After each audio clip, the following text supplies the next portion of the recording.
جناب سعد ابن عبادہ پیغمبر کے بہت جلیل القدر صحابی، جنگوں کے اندر انہوں نے حصہ لیا، یہاں تک کہ ایک جنگ کے اندر زخمی ہو گئے اور شہید ہونے والے تھے۔ کچھ دنوں کے بعد پیغمبر کو یہ اطلاع ہوئی کہ سعد ابن عبادہ کا انتقال ہو گیا، شہید ہو گئے۔ پیغمبر گھر سے باہر نکلے اور اس کے جنازے میں شریک ہوئے، اور جب پیغمبر شریک ہوئے تو بہت سارے اور اصحاب بھی شامل ہو گئے۔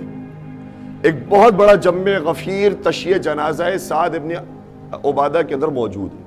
جب چل رہے تھے قبرستان کی طرف تو صحابہ آئے پیغمبر کی خدمت میں اور کہنے لگے کہ یا رسول اللہ، ہمیں جنازہ اٹھاتے اٹھاتے کچھ آوازیں سنائی دے رہی تھی، یہ آوازیں کون سی تھی؟ پیغمبر نے فرمایا یہ آوازیں آسمان کے ملائکہ کی، آسمان سے 70,000 فرشتے سعد ابن عبادہ کی تشییع جنازہ میں موجود ہیں۔ اتنا جلیل القدر صحابی۔ جب قبرستان پہنچے پیغمبر اکرم نے خود قبر کھودی، سعد ابن عبادہ کے لاشے کو اٹھایا اور زمین میں ڈالا اور لاش کو اور قبر کی مٹی کو برابر کر دیا۔ یہ سارا منظر سعد ابن عبادہ کی ماں دیکھ رہی تھی، اور ماں شروع سے لے کر آخر تک موجود تھی کہ پیغمبر اکرم نے تشییع جنازہ میں شرکت کی ہے، خود سعد ابن عبادہ کے جنازے کو اٹھایا ہے، بتایا ہے کہ فرشتے اس کے جنازے میں شریک ہیں، اور اس کو خود سلایا ہے، اور اس کے بعد قبر کی مٹی کو برابر کیا۔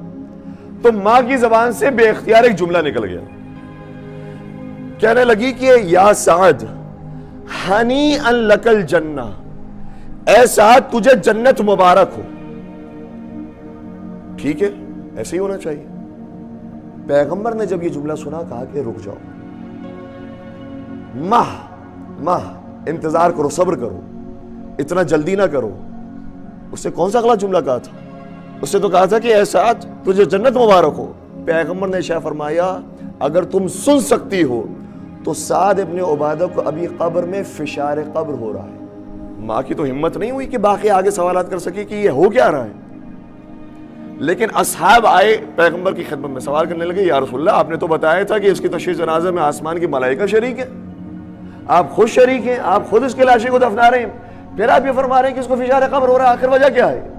پیغمبر نے ارشاد فرمایا، یہ جملہ دیکھیے گا کتنی امپورٹنس ہے فیملی لائف کی۔ پیغمبر اکرم نے ارشاد فرمایا انہو کان فی خلقہ ما اہلہ سوءا، سعد ابن عبادہ بہت نیک آدمی تھا، بڑا مجاہد تھا، لیکن اپنے گھر والوں کے اوپر سختی کیا کرتا تھا، ان کو ڈانٹا کرتا تھا، مارا کرتا تھا۔ صحابی جیسا شخص ہو، پیغمبر کی قربت، پیغمبر کے جنازہ اٹھانے والے ہوں، قبر میں دفنانے والے ہوں، ملائکہ شریک ہو، سب کچھ ہو، لیکن گھر والوں کے اوپر سختی کرنے والا ہو تو پیغمبر فرماتے ہیں ابھی قبر میں بھی فشار ہو رہا ہے۔